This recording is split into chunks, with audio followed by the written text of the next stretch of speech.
Hey guys, and welcome back to Special Paws for People. My name is Erica. I am here with my service dog Sander as always, and this is lesson 3 of how to make my paracord leashes from Colorado Cords for Paws.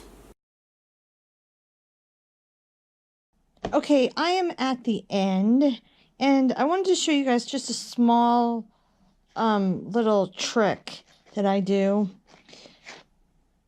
You're gonna want to know when to stop at the end of your cord. So what I like to do is I'll measure it out, and I will put a little knot on where I want to stop. So this was 78 inches for 6.5 feet. So I put a little knot at the just below that, so I can stop just above it. And then I, of course, measured it out again. And when you measure out your leashes, this is really important to remember. Like on the other end of this, you have your one hook. And your other hook is going to be on the opposite end. So when you measure out, connect them together and then take your tape measure and measure it from the top of the second one. Because these are almost 3 inches long. That's almost 6 inches extra. So you want to make sure that you figure those out in your leash. Regardless if you're making the one that I make or any other leash, you just want to make sure that you get that measurement also in. Okay, now I'm going to show you guys how to tie the end off. Now I have an extra ring here because this is actually for a customer and they asked me to put a handle in, and I'll show you guys how to do that another time, so just try to ignore that piece.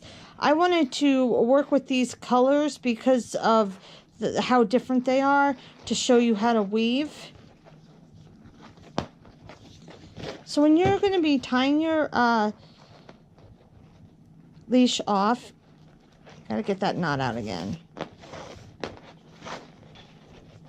Now, first of all, a lot of people will tie their leashes off and they will take a lighter and they burn the sides and they'll burn the ends so they don't fray. A lot of people, I would say the majority of people that work with paracord do it that way. I have a little trick to make sure that the end is not going to come undone. And I will share that with you. Here is my trick. I use Gorilla Glue in the clear, non-foaming. It's water resistant, so if you wash your leash, this will not get ruined. And that's really what I do. So what I like to do is I'll take my hook and I will put that on the end. Another important thing is that when you are folding it over, you're going to fold it over when you tie it off. I like it this way. I like it where I am folding over on the same side as the rings are coming out that you put on the bottom. So I am not going to want to fold it over this way because the rings are coming out on the black side. I'm going to want to fold it over on the black side, so it's really easy to fix this. You just turn this and then flip the whole leash over.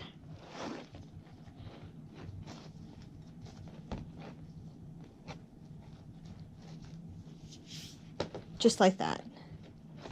And I'll explain to you why I fold it on the side where the rings are coming out when we're done.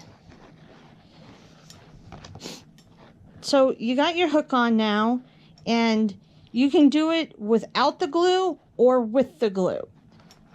What I like to do is I take a little bit of my Gorilla Glue and I'll just squeeze out just a little bit right on the black. And you can kind of like smear it with the tip of the glue. I would just go down about 4 bumps, just like that. So then when you fold this over like this, they're going to stick onto that glue. And Gorilla Glue is very strong, so it's going to be a good hold on those 2 pieces. And now what you're going to want to do is you're going to weave, just like you were making the cobra knot all through the leash. You're going to do it again, but instead of going under the 2 ends, you're going to go under the whole entire leash with the 2 ends on the top. And it is going to be the opposite color that you were using before to start the loop with the tail. And what I mean by that is you're going to take your black, and I was using the teal before. Now I'm going to take the black and I'm going to go and I'm going to make my loop like that.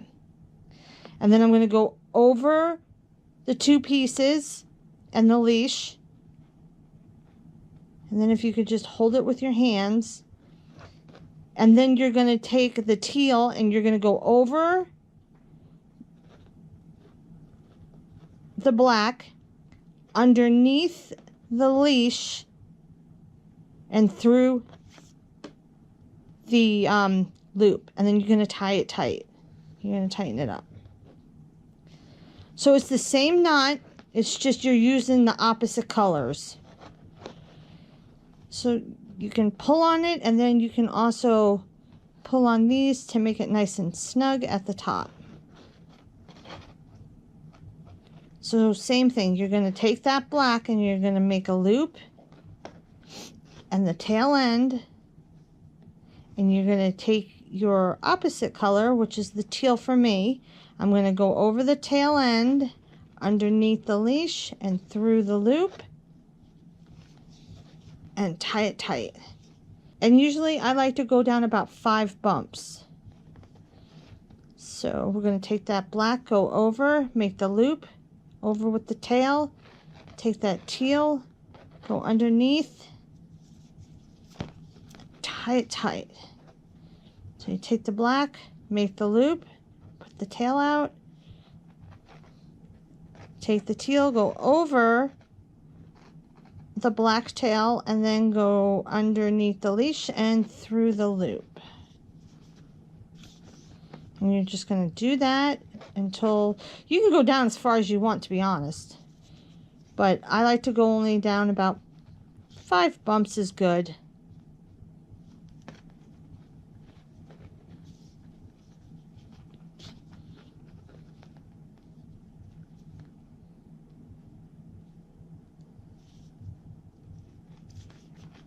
And when it gets shorter like this, it's a lot easier to work with. Oh, I might not make it 5 bumps. I might only have 4. Which is fine. Actually, yeah, that's not going to make it. The 4 bumps is fine because I'll show you what I do next. So when I first started making leashes, I didn't use the Gorilla Glue, and I would make a very big tie-off. It was like 12, 13 bumps all the way down. It was very large because I wanted it to stay together. I was so afraid of it breaking apart. And now I only go down, I usually go down 5 bumps, but this one's going to have to be 4. And what I like to do is take my Gorilla Glue and I put some on. I put on a good amount. And then I take my fingers and I kind of squish it into all of the grooves. I go all the way around with it. I put it on the ends.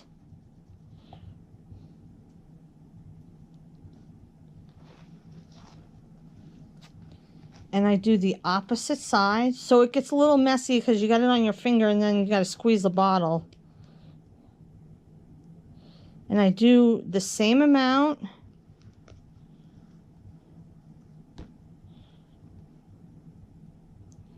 And I put it all over it. Go back over the sides. You're going to want to get into this top part right here to make sure that that is going to stay. And that is it. You are done. Now the way I like to have these dry is like I'll hang them over my closet door, and I'll have them hang there, and they take about 5-6 hours to dry. So I'm going to hang this up, and then I'll show you what that looks like after. And this is what it looks like after. So it's really shiny, and the way it dries is it dries shiny, and it's got a rubber feel. It's not sharp or anything like that. And they don't come apart. They don't unravel. They just don't come apart. So once you have it dry, all you have to do is snip off these ends with a scissor, and you can leave them, or you can just burn them very, very lightly with a lighter just to give it that finished look, and you are done. Your leash is complete. It is a hands-free crossbody leash, and it's the ones that I make for Colorado Cords for Paws. So here we have a leash that I've done earlier in the week, and you see how it's very shiny on this end right here? That is from the Gorilla Glue. It does, like I say, give it a shine. It is a rubber feeling. It's gentle on your fingers and stuff like that. Nothing sharp or anything like that. But it's very stiff. I have to say that. It's very stiff, but it's very sturdy. And what you're going to want to do is, if you're going to burn the ends to make it a finished look, you're just going to take a lighter. And if you're under the age of 18, please have your parents let you do this, because I don't want anybody catching themselves on fire. So you're going to take your lighter, and you're just going to very lightly burn those ends. That's all it takes. Then you can take your lighter and you can squish it down a little bit. And then you want to do these over here. You don't have to do a whole bunch. And then this one on this side. And like I said, it's just to give it a little bit more of a finished look. It's not frayed or anything like that. And it is not going to come apart on you. This one is a little bit longer than the 5 bumps that I do. But like I said, you can do it any way you want. It's really up to you. Like, the glue is solid. I mean, this isn't going to fall apart, and neither is the other one that I made. And I like the glue better. And you can see how it's all glued all up in here. And it keeps it together. So my goal right now is to put out a video on my paracord creations for Colorado Cords for Paws on Tuesday. It is a big part of my life. It is kind of like my job. This is something that I do. And I love what I do, and I want to share that. And maybe I can share some color combinations or things like that that you guys don't know about, or something, and it'll spark something in you guys to be creative also. And then I will also, so I want to do that on Tuesdays. And then on Fridays, and then on Saturdays, I would love to just put out a video on me and Sander, you know, and our lives and what we do together, things like that. Whether it be an outing or maybe some small training or teaching him something brand new. I want to do that with you guys on Saturdays, and then do the paracording on Tuesdays. And that's 2 videos a week, and I can't promise it, but, you know, I'm going to try. And with this brand new camera, I feel like the sky's the limit right now. So if you like this video, Please give it a thumbs up. Subscribe to the channel if you want to see more. And if you don't know about my Instagrams, I have two. I have Colorado Quartz for Paws. That is my leash, where to go to get any information. And I do have my personal, which is Erica KG45. And that's just pictures of, it's mostly of Sandra, to be honest with you. But it's just, you know, fun stuff. So if you want to be a part of those two places, please go to Instagram and check me out. Be unique. Be happy. Be uniquely happy. Take care. I'll see you next time.